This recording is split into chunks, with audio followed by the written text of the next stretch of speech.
Uma boa noite a todos. Bem-vindos ao evento online sobre queda de altura. Meu nome é Arduino Martins, sou coordenador do Núcleo de Segurança e Saúde da CIGES. Esse evento de queda em altura, nós vamos aqui tratar sobre os recursos, procedimentos e principalmente sobre a prevenção em relação à queda de altura. Nós vamos abranger o contexto de indústrias, comércios e residências. Nós sabemos que tem alguns eventos que potencializam essas quedas de altura, alguns meses, alguns eventos, sejam eles fenômenos naturais ou não. E então resta agradecer primeiro a entidade, a CIGES, a diretoria, o presidente Luiz, ao vice-presidente Samuel Piazeira, a equipe de marketing, a nossa consultora e as empresas nucleadas. Em especial aos nucleados que foram o grupo de trabalho juntamente com os convidados em que realizamos esse planejamento. Cito a Kelly do Hospital São José, a Laís da Dalila, Gisela da VEG e a Thaís também da DB Service. Esse evento também é possível graças aqui à parceria com o IORT, o TIBAS e em especial aos convidados. Certamente vocês deixaram outros compromissos ou estar com a família para vir aqui prestar esse ato aqui de solidariedade, que é sensibilizar as pessoas em relação à queda de altura. Muito obrigado. Eu inicio apresentando aqui o comandante Neylor, o Neylor Vicente, comandante dos Bombeiros Voluntários de Jaraguá do Sul. Obrigado por estar aqui presente neste evento e pela parceria com o Núcleo, com a CIGES. Boa noite, Arduino, boa noite, convidados. É um prazer estar aqui, poder compartilhar um pouquinho e tentar sensibilizar a comunidade dos riscos que tem as quedas de altura. Cumprimento o Nelson Luiz Pereira, empresário, conselheiro do OCP, pela participação aqui também no evento de quedas. Arduino, eu fico muito feliz em poder contribuir com esse evento. Eu agradeço o convite e cumprimento os colegas que estão aqui também contribuindo, né? Esperamos dar a nossa mensagem para esse evento de tamanha relevância, né? De pessoas comprometidas com a segurança e, sobretudo, com a vida. Perfeito. Muito obrigado. Obrigado, Nelson. Cumprimento Tobias pela sua participação, veio de Curitiba para nos auxiliar, o Tobias Carvalho, da CEU Engenharia, em parceria com a Revitaliza, o Sidney, vem aqui tratar e explanar um pouco sobre a parte técnica, a legislação. Muito obrigado pela vinda, Tobias. Primeiramente, nós que devemos agradecer a oportunidade de estar podendo falar um pouco hoje de um assunto tão importante, tão relevante, né? E espero que a gente consiga contribuir aí e fazer com que as pessoas que assistam essa live aí lá na frente se conscientizem e mudem a sua postura com relação aí à questão não somente do trabalho em altura, mas de uma atitude mais comprometida com a questão da segurança de uma forma geral. Perfeito. A gente agradece aí e vamos em frente. Obrigado pela parceria. Eu apresento a Fábia Regina Schaeffer, coordenadora aqui de enfermagem do pronto atendimento do Hospital São José. Obrigado pela participação, obrigado também pela parceria aí ao Hospital São José. Arduino, agradeço ao convite. Boa noite aos colegas, boa noite à comunidade. Acho extremamente importante um evento assim, para a gente ter uma consciência e a comunidade também se conscientizar da importância da segurança, tanto do acidente doméstico quanto do acidente na indústria, né, no trabalho, a importância do uso do EPI, o quanto é importante, a gente vai aí ao longo da live conversando um pouquinho sobre as sequelas, né, sobre a importância dessa responsabilidade que é de todo mundo. Perfeito, né? Perfeito, obrigado. Eu apresento também, cumprimento o Vitor, da MMD Advogados Associados, Vitor Franzói Plotner. Bem-vindo e obrigado, Vitor, pela participação. Boa noite, Arduino. Boa noite, demais convidados. Imagina, Arduino, eu que agradeço a oportunidade de estar aqui num evento tão importante para tratar de um assunto tão relevante, ainda mais nesse momento que vivemos após vários sinistros que estão acontecendo, a gente vê na mídia reportando cada vez mais o número crescendo, então a importância desse evento atrair atenção para a gente adotar uma conduta mais preventiva, principalmente em relação à empresa, o comércio e até mesmo em casa, né, que muitas vezes a gente acaba negligenciando, achando que não é tão importante, mas vamos ver aqui hoje como isso realmente vai trazer reflexo positivo, não só para quem presta o serviço, mas para toda a sociedade. Obrigado. Bacana, obrigado, Vitor. Eu faço só um link porque esse evento ele também é mais um evento que ele está alinhado com o propósito do Núcleo de Segurança e Saúde, que é a gente adquirir conhecimentos e depois disseminar esse conhecimento, aquela cultura preventiva na sociedade. Cultura preventiva prevenção se dá a todo momento da atividade, então não é só entregar um cinto de segurança para um colaborador ou para um prestador de serviço e achar que está tudo certo, então a todo momento. E eu faço um link com a questão do perigo, do risco, do controle.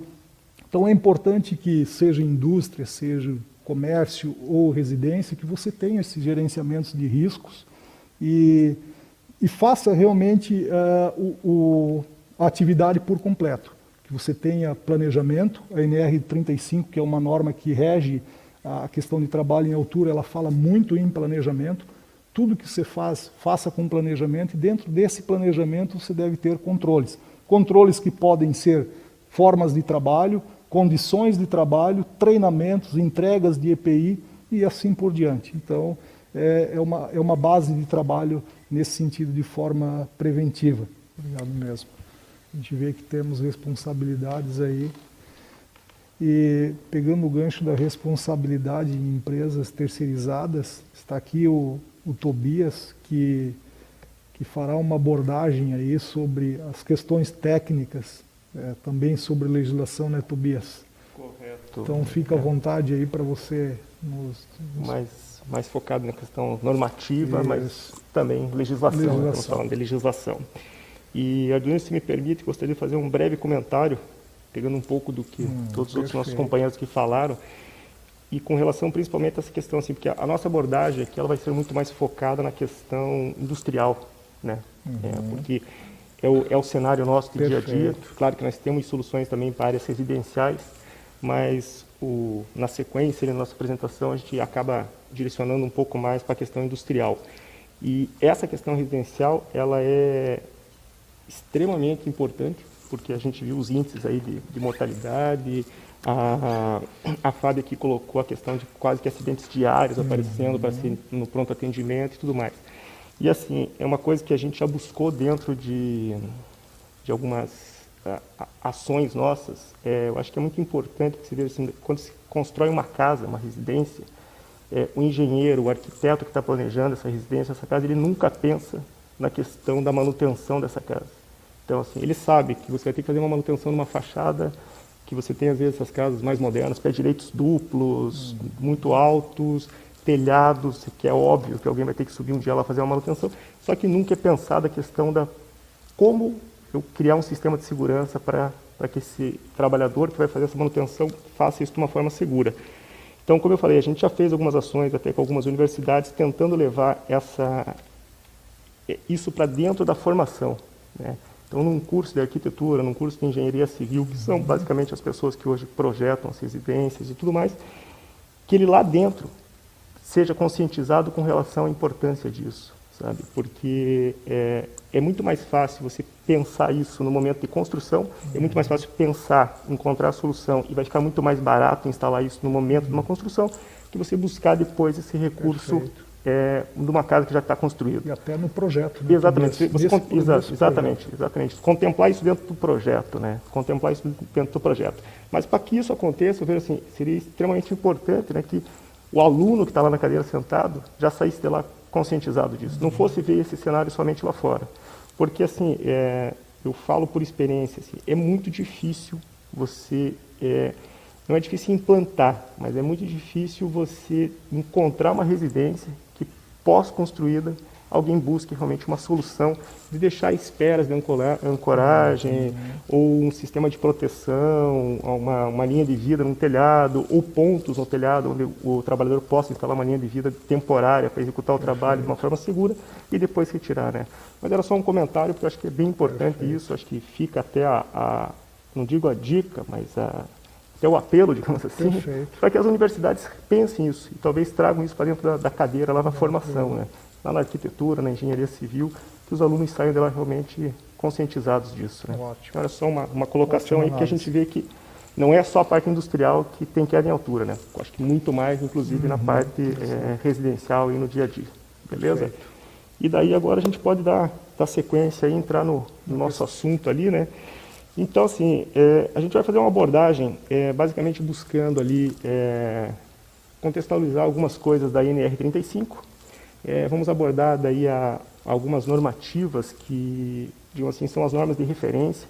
Entenda que assim são, como eu falei agora, as de referência. Existem N normas que podem ser aplicadas no planejamento, em procedimentos de trabalho em altura e acesso por corda, porém a gente vai citar aquelas que são as mais, digamos assim, não importantes, mas as que são pelo menos o norte que você tem que seguir. Claro, é um número sem fim de normas, mas sem essas que a gente vai citar ali, eu vejo que pensar no planejamento se torna quase inviável se você não tiver o conhecimento dessas normas ali.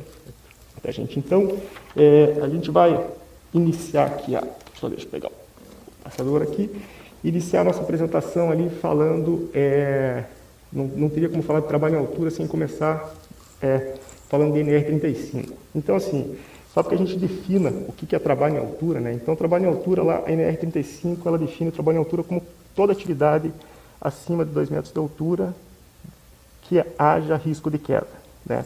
Então, com isso em mente, a gente começa a pensar o que eu posso fazer, né, em termos de solução para essa questão da queda em altura. Eu vejo assim, o ponto principal, hoje que a gente vê assim, é o pessoal, antes de pensar em qualquer coisa, né, antes de criar um planejamento, já tentar buscar uma solução, né? Então a gente vai passar ali alguns tópicos que, claro que não se extingue ali o que tem que ser analisado, mas assim, são 6 pontos que eu acho que são fundamentais para que você consiga ter um bom planejamento, né, com relação à proteção de queda em altura. Então a gente tem lá, na questão de planejamento, certo? O primeiro ponto que a gente coloca ali é conhecer os cenários existentes, né? Então, a partir do momento que você conhece o teu cenário, fica muito mais fácil você entender o que você tem que fazer. E hoje a gente vê assim, vamos falar agora do profissional de segurança do trabalho, seja o engenheiro de segurança do trabalho, seja o técnico de segurança do trabalho, ou em algumas situações lá o bombeiro civil que está dentro da empresa fazendo essa gestão da NR35 aí, você vê que eles não conhecem o cenário que eles têm, entendeu? Então, assim, antes de qualquer coisa, como eu falei, se você não sabe o que você tem, como é que você vai saber qual é a solução que você vai aplicar, entendeu? A gente vê que hoje a gestão da NR35, a preocupação está mais focada em papel, burocracia, do que prática, entendeu? A pessoa nunca subiu em cima de um telhado, a pessoa nunca acessou uma máquina e ele está tentando buscar a solução para aquilo. Entendeu? Ele está liberando pessoas para subir em cima de telhado, ele está liberando pessoas para trabalhar em cima de equipamentos, ele está fazendo isso sem ter o conhecimento do cenário que ele tem lá, né? E muitas vezes propondo soluções que não são aplicáveis àquela situação, né?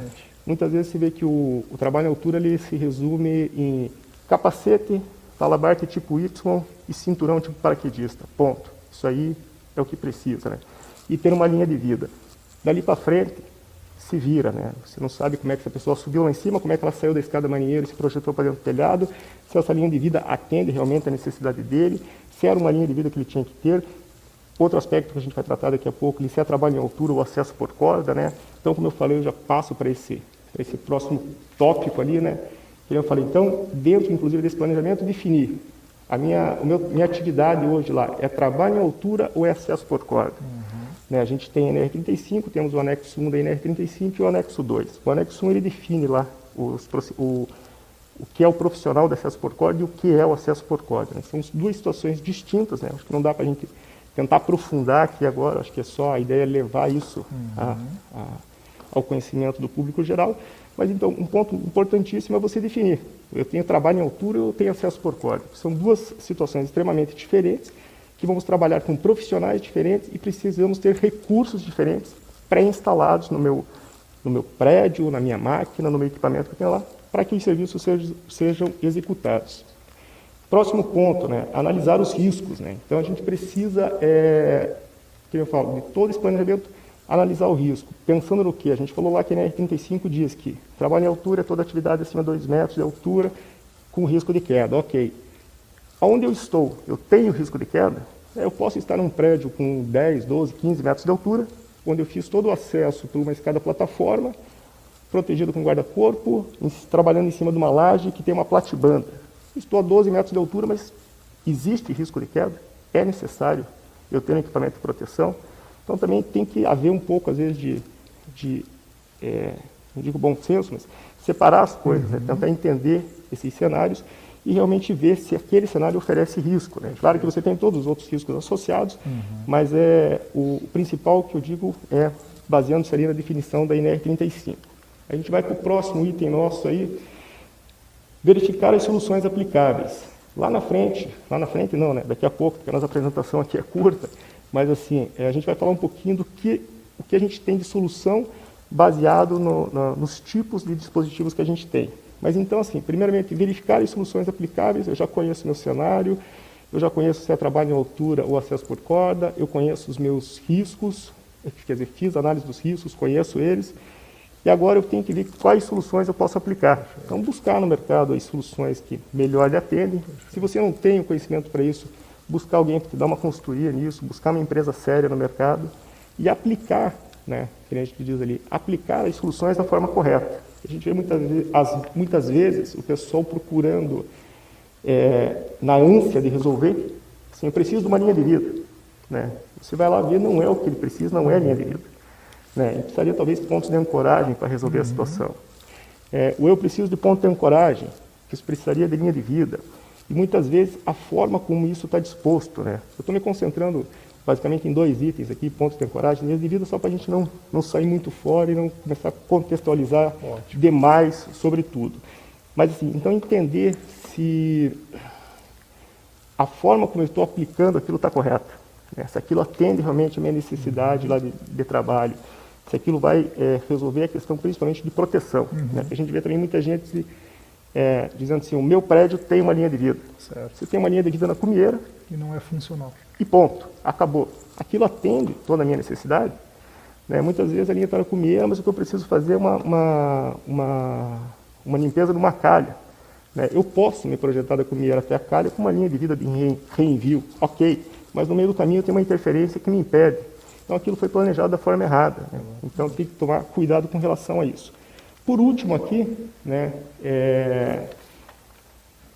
eu falei ali, aplicar as soluções de forma correta. Um ponto importante, só para voltar, desculpa, ali no último item, além de ver se isso lhe atende na questão de distribuição, quantidade, forma como foi instalado, cuidar no pós-instalação, que é a questão documental. Né? Hoje se tem uma grande falha com relação à documentação. Né? Então as pessoas instalam sistemas de prevenção contra queda, os SPIQs, porém a documentação geralmente é falha. Né? Então quando você vai fazer uma inspeção periódica 12 meses depois, que é obrigatória pelo anexo 2 da NR35, você vai ver lá que na documentação você tem muita falha. Né? E essa falha vai acabar ocorrendo em retrabalho, ou muitas vezes até numa reinstalação, principalmente quando se fala de ponto de ancoragem. Né? Porque você tem uma documentação que você não consegue identificar profundidade de embutimento, como aquilo foi feito, então você não tem como garantir se aquilo foi instalado da forma correta ou não. Então também é uma atenção que tem que se ter aí com relação à documentação. A gente chamando de projeto aí, né? Que às vezes o pessoal está preocupado mais em ter uma RT, né? Claro que o projeto vai ter que ter uma RT, mas o que importa é ele ver se tem uma RT, né? Até pegando o gancho aqui do doutor, assim, as pessoas querem ter um papel para tentar se isentar de responsabilidade. Né? Não fui eu. Tenho uma RT, eu tenho um documento, quero terceirizar a responsabilidade. Isso não existe.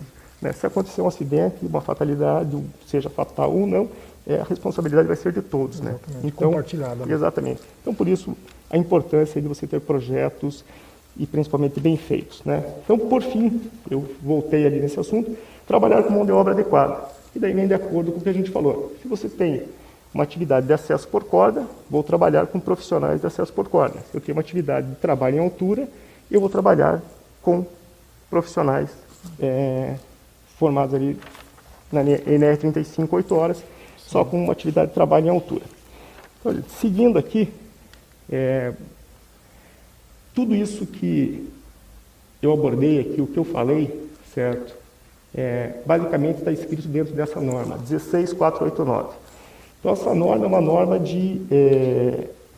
é a norma que traz toda a recomendação, o tipo de equipamento, como executar um trabalho, os cuidados que você deve ter. Então, é a norma que deixa-se aí como uma orientação geral, certo? Quando se fala de planejamento de trabalho em altura, 16489, né? Ela vai te falar de zona livre de queda, tipos de equipamento, recursos, os cuidados que deve haver. Então, é uma norma bem densa, uma norma que tem quase 200 páginas, mas é uma norma aí que deveria ser a bíblia aí do pessoal da segurança do trabalho, né? Seguindo aqui, a gente tem a NBR 16325.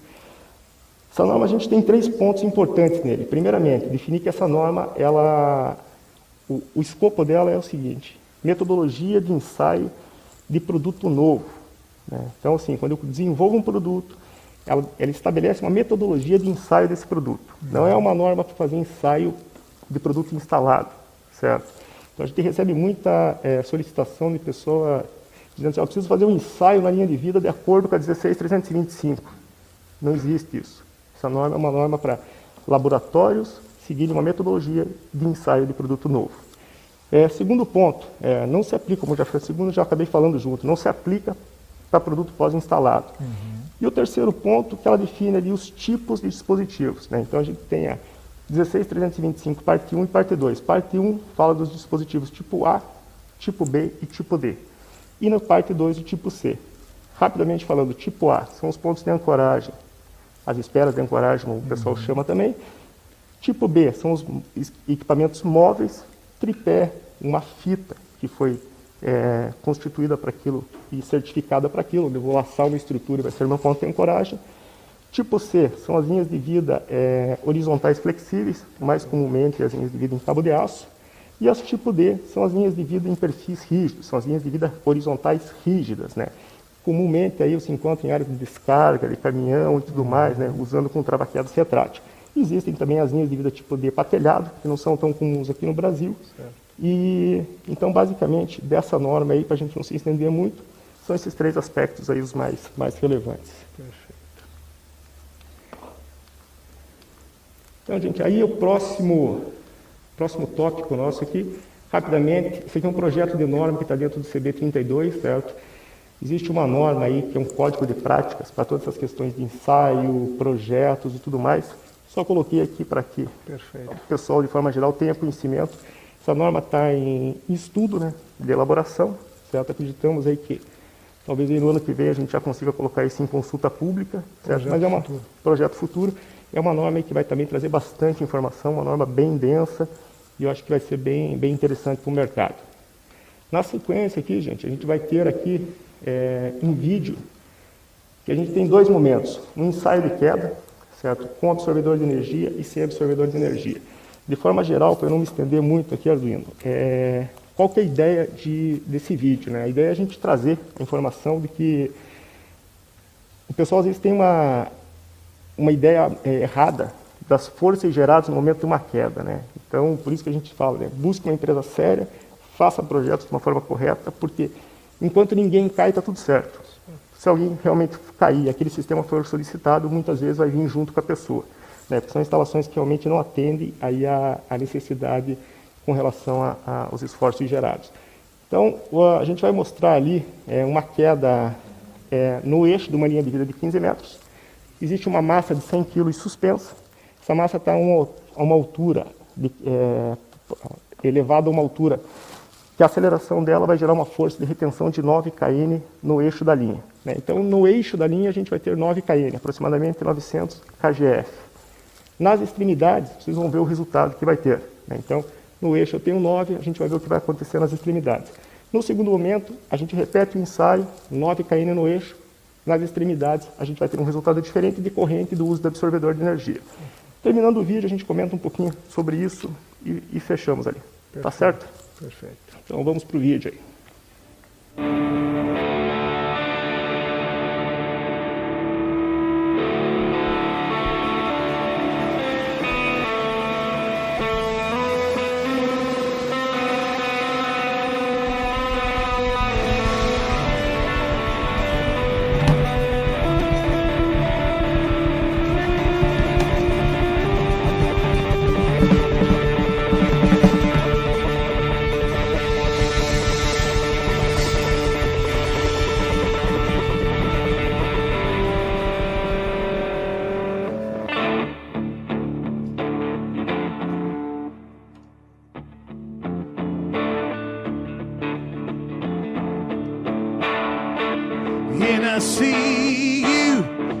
across the crowded room. And I need you, I hope you need me too. I can smell you like an old bloodhound. I am washed up in your love and I'm gonna drown.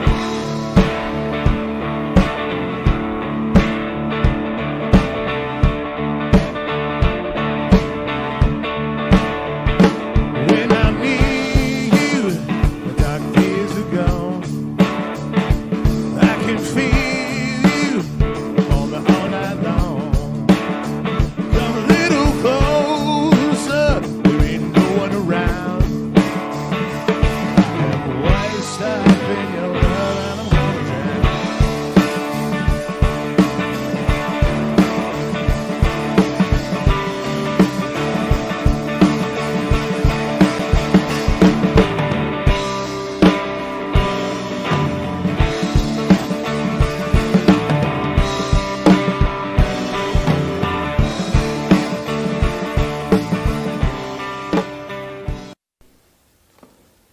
Então, pessoal, como a gente pôde ver no vídeo ali, certo? A gente teve no primeiro ensaio a questão da queda sem absorvedor de energia na linha de vida, né? Deixei só de comentar que ela é uma linha de vida tipo C, é uma linha de vida horizontal flexível em cabo de aço, considerada lá pela 16325 uma linha de vida tipo C. Então, naquele primeiro momento, a queda resultou daqueles 9 kN que a gente tinha no eixo, 25,92 na extremidade, né? Então, por essa questão da flecha formada, de composição de vetores, a gente teve lá nas extremidades 25,92 kN.